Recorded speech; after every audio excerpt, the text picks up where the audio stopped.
Bonjour à tous. Après la première ronde difficile contre le champion du monde de partie rapide de 18 ans, je me retrouve contre un prodige encore plus jeune, Faustino Oro, qui a quoi? Il a 11 ans. Je ne sais même pas s'il a 11 ans ou 12 ans. 2447, c'est son deuxième tournoi d'affilée après Vicenzé, où alors, il a eu un début difficile à Vicenzé dans le tournoi B. Et hier, Marc-Andrea Morizzi a joué une très belle partie sur une défense italienne. Donc on est tous les deux en fin de classement. Et Faustino me joue E4. Alors il joue un peu tous les coups. Je savais pas trop. Je pensais qu'il allait plutôt jouer D4. Mais ok, ça part sur E4. Je décide de jouer une française D4, D5. Et ici, il me joue la variante d'avance. Il a très peu de parties sur la française. Je me souviens pas l'avoir vu jouer une variante d'avance. Et bon, je joue C5 assez vite, C3, et ici je commence à réfléchir. Euh, ouais, je sais pas trop ce que je vais lui jouer. Euh, alors hier, j'ai pris, comme je vous l'ai dit, hein, j'ai pris beaucoup de temps dans l'ouverture, ce qui n'avait pas été très bon. Ici, je vais réfléchir 5 minutes et je vais jouer KSC6, cavalier F3, fou D7, assez vite, fou E2, le coup principal F6, un coup que je n'ai joué qu'une fois en ligue autrichienne il y a 2-3 ans. Petit roc, il joue vite, pion prend E5, cavalier prend E5. Et je voulais pas du tout aller dans des lignes théoriques. Ici, la grande théorique, c'est cavalier prend E5, pion prend E5. Il y a plein de parties comme ça. Et Rigaisi qui aime beaucoup jouer ça avec les noirs. Ici, je décide de jouer un coup un peu au hasard, le coup fou D6. Je me dis, ok, on va le sortir parce qu'il n'a pas de partie de toute façon sur cette française. On va mettre la pression sur E5. Ça m'a pas l'air mauvais comme coup. Euh, et ici, et franchement, c'est vraiment pas mauvais parce que pendant la partie, je réfléchissais, je dis fou D6. Ok, pas mal. Alors, je veux vraiment le sortir, hein, euh, parce qu'il est arrivé confiant avec sa variante. Et ici, en réalité, l'ordi va te proposer, il va le louper, hein, mais il va proposer un super coup, le coup tour E1. Il donne un net avantage blanc, mais c'est quasiment impossible à trouver. Moi, je ne l'avais pas trouvé pendant la partie tour E1, puis on prend des 4. Cavalier prend des 7, dame prend des 7, et ici, fou G4. Il vient mettre la pression sur E6, je joue cavalier D8, logique, et ici, fou G5. Alors, comment trouver ça? Si puis on prend des 4 cavaliers F6, on a donné la paire de fous, mais on a une belle, on a un beau développement ici, tout de même. Dans ces françaises, on accepte hein, que la structure soit mauvaise, mais on a beaucoup de dynamisme. On va arriver avec petit roc et la paire de fous, mais ok, petit roc, tour C8, le cavalier qui peut arriver en E4. La position est extrêmement compliquée. Après cavalier D8, le bon coup c'est fou G5, met la pression sur D8 et sur cavalier F6. Fou prend F6, pion prend F6, dame, pas dame prend D4, mais fou H5 échec, cavalier F7 et dame prend D4 donne un net avantage blanc. Vous le saurez si votre adversaire vous joue fou D6. C'est un coup que je ne répéterai pas, hein, mais, euh, mais ok, très dur sur l'échiquier. Après fou D6, il va jouer cavalier prend C6. La question, par exemple, cavalier prend D7, dame prend D7. Encore une fois, cavalier F6 et petit roc, ça a l'air assez correct. En tout cas, ça peut pas être très mauvais pour les noirs. Il tente ce cavalier prend C6, évidemment. Je joue B prend C6, sur fou prend C6, je me suis dit que ici le pion E6 allait être trop faible. Fou G4 et tour E1 donne un net avantage blanc. Je joue pion prend dans le centre, le fou qui a l'air complètement enfermé, mais attention, on a quand même un très gros centre ici. Après, pion prend C6, il va jouer cavalier D2. Très bien, il arrive vers F3, vers la case faible en fait pour les noirs. J'ai évidemment pas le temps de jouer E5. Maintenant qu'il a joué cavalier D2, je prends D4, son cavalier qui ne peut pas arriver en C3. Donc je décide de pion prend, et cavalier F6, cavalier F3. Euh, alors il a une très bonne... Alors à la place de cavalier F3, ici l'ordi donne le très étonnant fou H5 échec comme bon coup. Et après G6, fou E2. Et en fait, d'avoir provoqué ce G6, ça donne un mini plus pour les blancs. Ça crée des cases faibles, mais quand même, c'est deux tempos de développement. Ok, encore une fois, très dur à faire sur l'échiquier. Il joue cavalier F3, le coup logique. Je joue petit roc. Il joue fou D3. Je m'y attendais. Il veut mettre la dame en E2, la tour en 1. Il vient renforcer cette case E5. Mais ici, ma structure a l'air catastrophique. Mais je vais l'améliorer un petit peu en jouant C5. Pion prend C5. Il n'y a pas mieux pour les blancs. Fou prend C5. Qu'est-ce qu'on peut dire de cette position? Eh bien, les noirs ont le centre, mais les blancs veulent imposer leurs pièces, notamment le cavalier en E5. C'est les blancs qui vont essayer de jouer dans le centre avec les pièces, et moi, j'ai les pions. Mais aussi, comme dans toute bonne française, on a aussi pas mal, euh, pas mal d'activités ici sur la colonne F, avec le fou en C5. Je ne savais pas vraiment comment évaluer cette position. L'ordi donne à peu près égal. Ici, il joue fou G5. Je ne sais pas si c'est le meilleur coup. En tout cas, ça instaure une petite menace assez drôle. Par exemple, si je joue A5, ici, il y a une petite tactique. La petite tactique, c'est fou prend H7, roi prend H7 et dame C2, échec.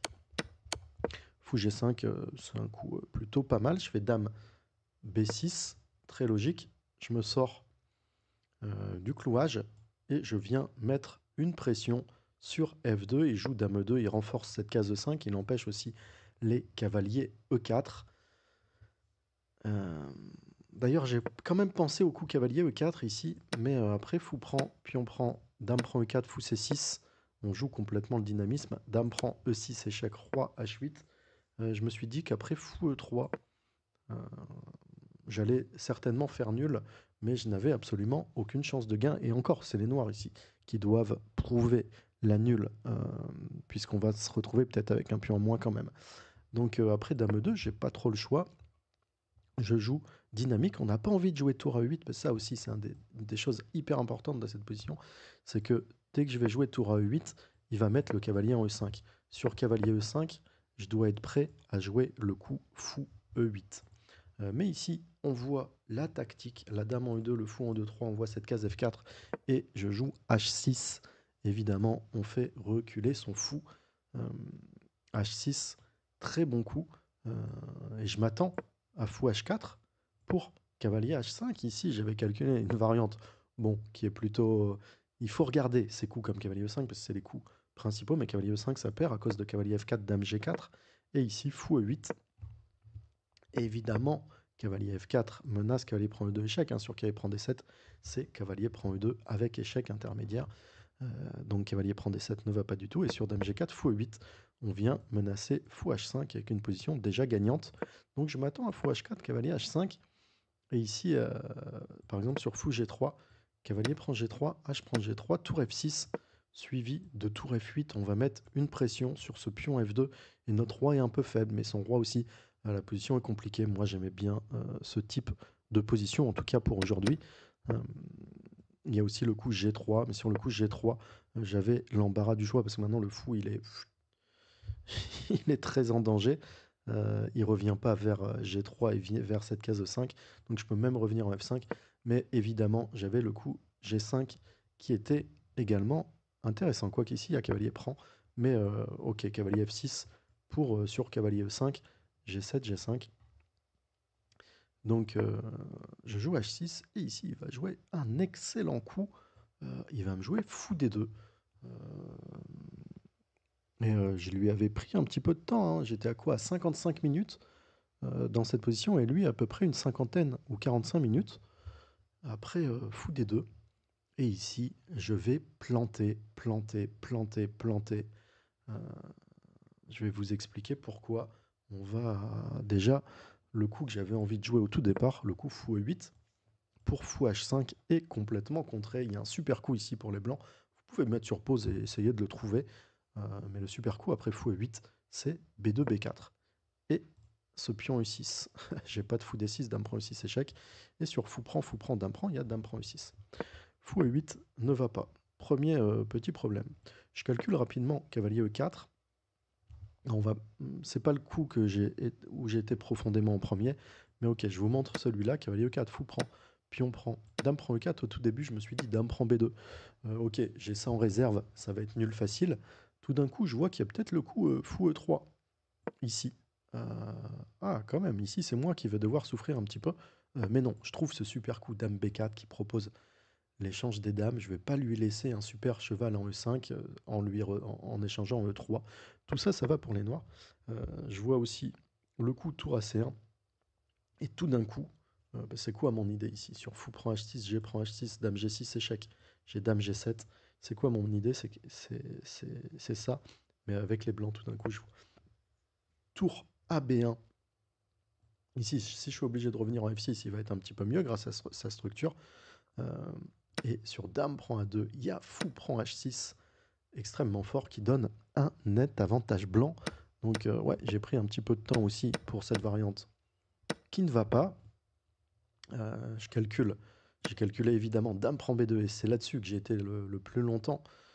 Tour à B1, dame A3, il me donne quand même un pion. Vous savez que j'aime bien prendre les pions. Après dame prend B2, tour A1, évidemment je ne peux pas prendre A2 parce qu'ici il m'enferme directement la dame. Donc dame A3 et tour B7 très fort vient menacer. Tour prend D7, cavalier prend D7, dame prend E6. Dynamiquement, j'ai une belle position, mais mon roi est quand même très faible. Attention dans ces françaises à notre roi. Donc tour B7, fou C8, j'essaie de continuer tout ça. Tour C7, fou B6, mais même la variante directe, tour prend C8, tour prend C8, dame prend E6, échec, roi H8, cavalier E5, et il va venir me mater sur case blanche. Ça aurait pas été la bonne nouvelle. Donc ouais, là on est à un moment où j'arrive pas à trouver. Je vois tout d'un coup, je vois le coup E5, un petit peu par dépit. Je vois ce coup E5, cavalier prend E5 et tour à E8.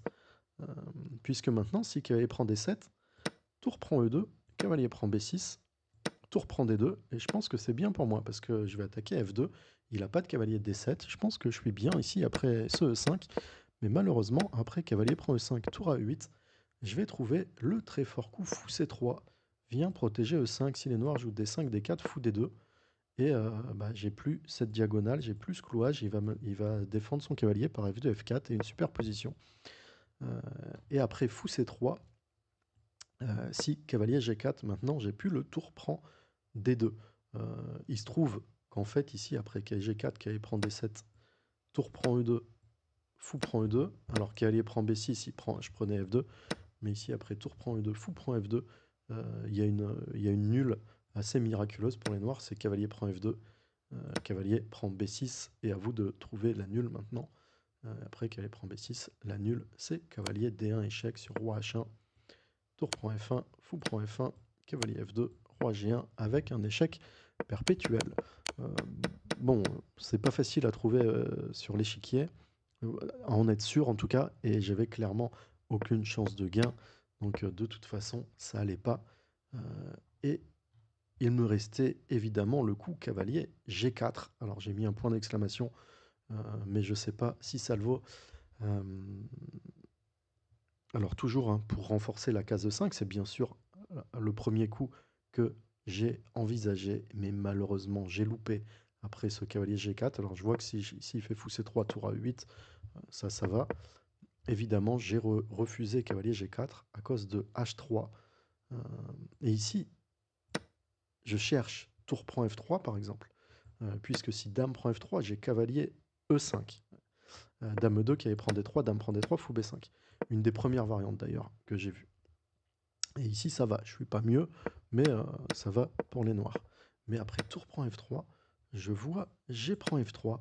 Et si je joue dame D6 pour menacer dame H2, échec et mat, et si H prend G ou F prend G, j'ai dame G3 avec nul au minimum. Mais après tour prend F3, G prend F3, dame D6, il a le coup F3, F4. Et ici, je suis complètement foutu. Donc, cavalier G4, H3, je cherche d'autres coups. Je vois évidemment cavalier prend F2, tour prend F2, fou prend F2, dame prend F2, dame prend F2, roi prend F2 et E5. Il ne peut pas empêcher E5, E4, il est cloué ici. Mais ici, après roi G3, E4, cavalier E5, pion prend D3, cavalier prend D7. Je pense que ça peut être que moins bien pour moi. Je ne vois pas comment je peux faire. Et je vais louper le simple, en réalité, cavalier G5, H3, cavalier prend F2, tour prend F2, et E5 immédiatement. Je ne sais pas pourquoi je l'ai loupé. Je sais pas pourquoi je l'ai loupé, mais écoutez, je l'ai loupé. Et je vais me rabattre en dernier ressort sur le coup Dame D6. Parce que Dame D6, ça a beaucoup de venin aussi. Dame D6, mon idée, c'est qu'après Fou C3, idée assez diabolique, je l'admets, Fou C3 pour venir en E5. Cavalier G4, menace, tour prend F3. Et ici, s'il joue le coup H3, quasiment le seul coup, puisque sur cavalier E5, il y a cavalier prend F2, évidemment. Après H3, ici, j'ai préparé cavalier prend F2, tour prend F2 et tour prend F3. Si dame prend F3, j'ai tour F8 et ce clouage est terrible. Je vais jouer fou prend F2 avec un net avantage. Donc fou C3, cavalier G4, H3. Alors en tout premier lieu d'ailleurs, j'avais le coup tour prend F3. J'ai vu un peu les deux options. Tour prend F3, HG et tour à F8. Si G prend F3, dame G3, roi H1, dame H3, échec, roi G1, tour prend F3, celui de tour G3. En tout cas, il y a une grosse attaque. Et ici, si il joue le coup fou E5, eh bien tour prend F2 est extrêmement fort. Avec l'idée fou prend D6, tour prend F1, double échec, roi H2, fou prend D6 et je vais être quasiment gagnant. Bon, ici, il y a une nulle absolument miraculeuse pour les blancs. Après tour prend F2, fou prend F2, dame prend F2, dame prend E5, fou H7 échec, roi prend H7, dame prend F8, dame prend B2. Je pensais être mieux ici, mais en fait, l'ordi va défendre assez facilement.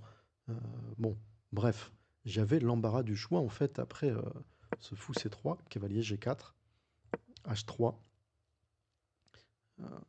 cavalier prend F2, tour prend F2. Ici, j'ai calculé aussi le dame prend F3, tour prend F3, si dame prend F3, tour F8, et sur GF, dame G3, roi F1, E5.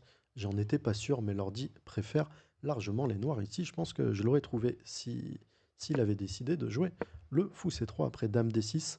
Il va jouer le bon coup, encore une fois, cavalier E5, fou E8, comme je vous ai dit tout à l'heure. Alors l'intérêt du coup dame D6, c'est que sur les B4, je vais avoir une jolie case en B6 pour le fou, et en D6, je viens protéger, je viens renforcer un petit peu E6, les cases E6 et E5.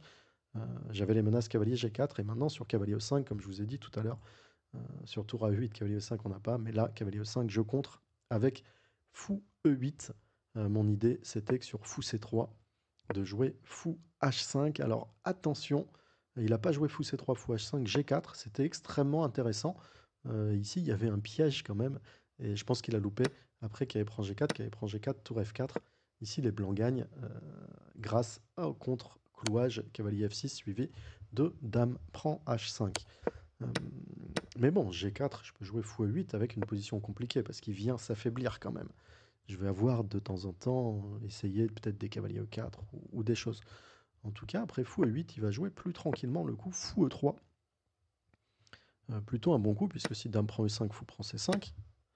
Donc c'est pas, il donne pas une pièce.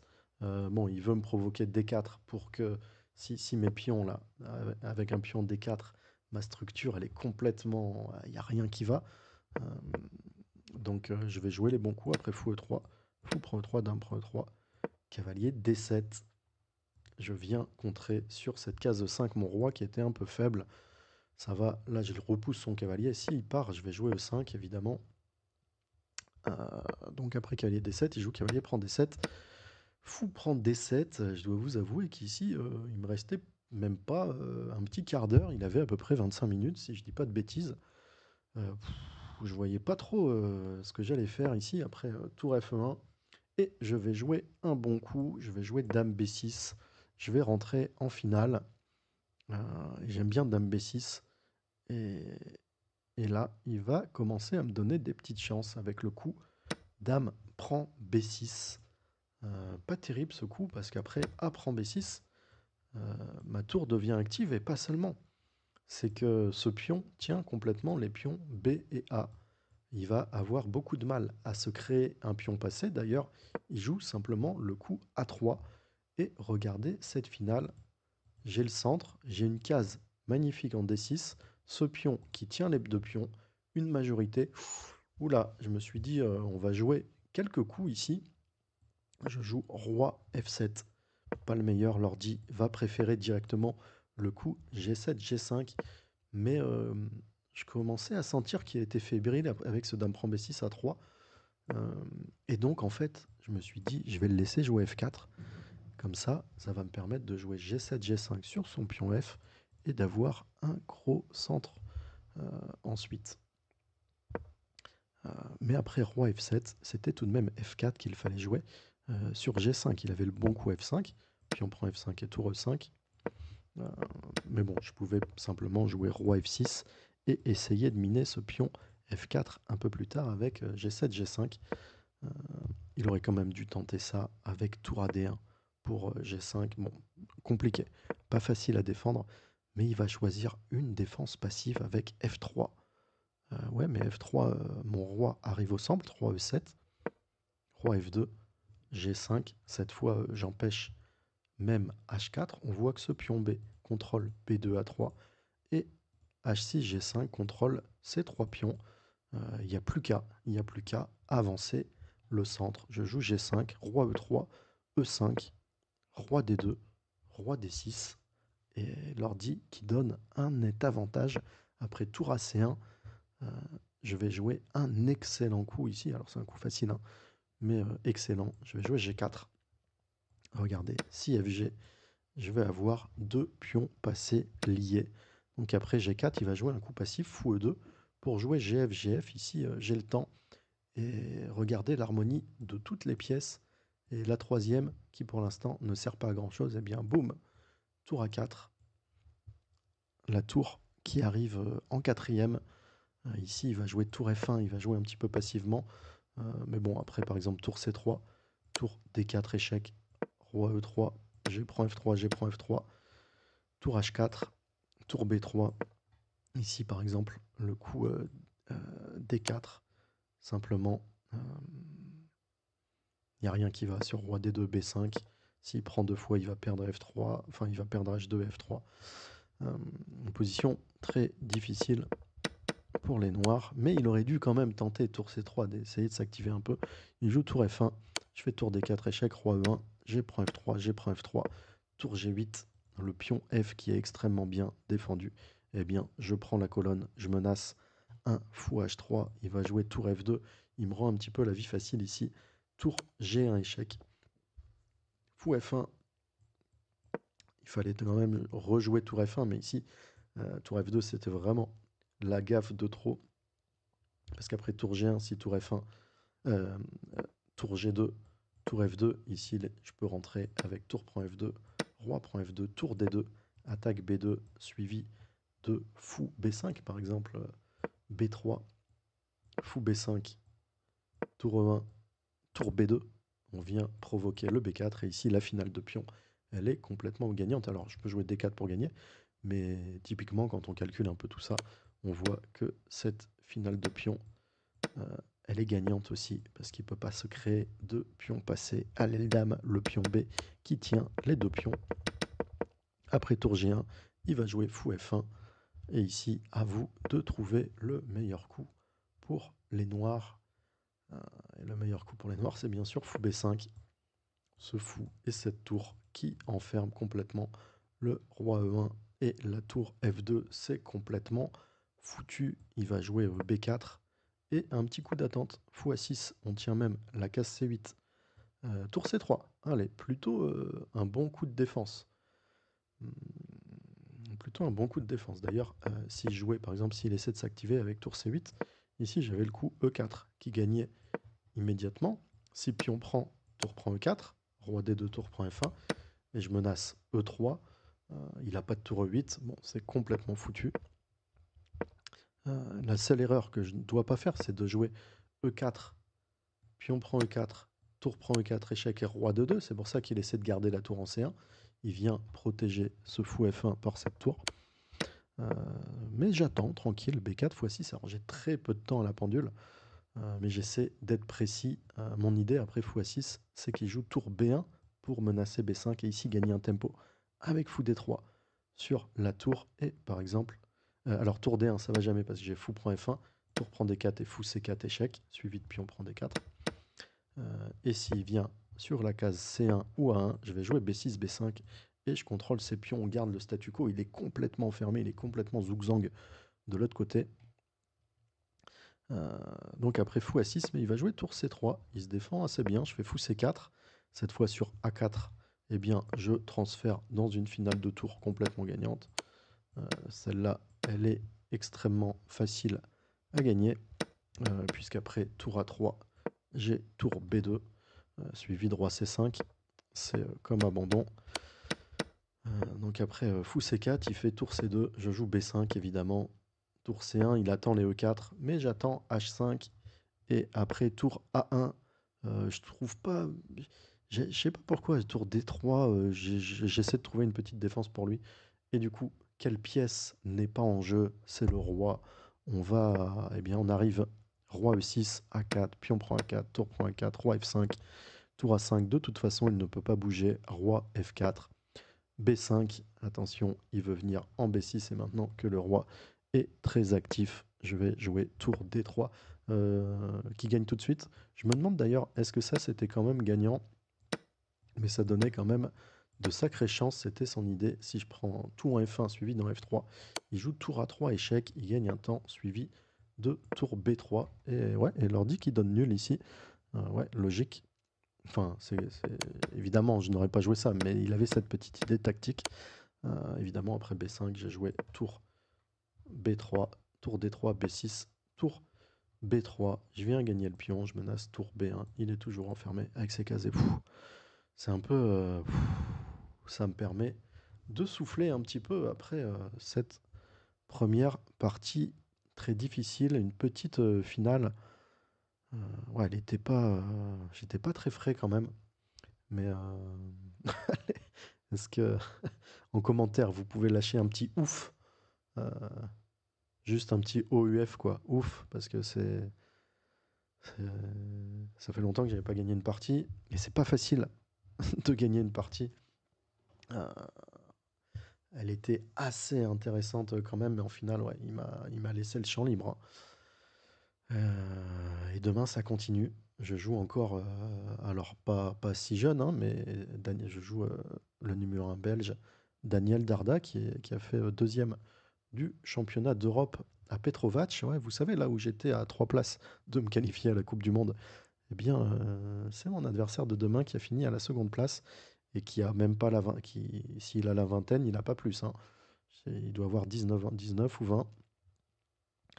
Ouais, bah, je suis avec plein de jeunes. C'est comme ça les échecs maintenant. Et, ouais, n'oubliez pas le petit like si vous aimez ce retour des parties à cadence classique. Euh, et j'espère vous retrouver assez vite pour de nouvelles bonnes nouvelles. À bientôt. Ciao tout le monde.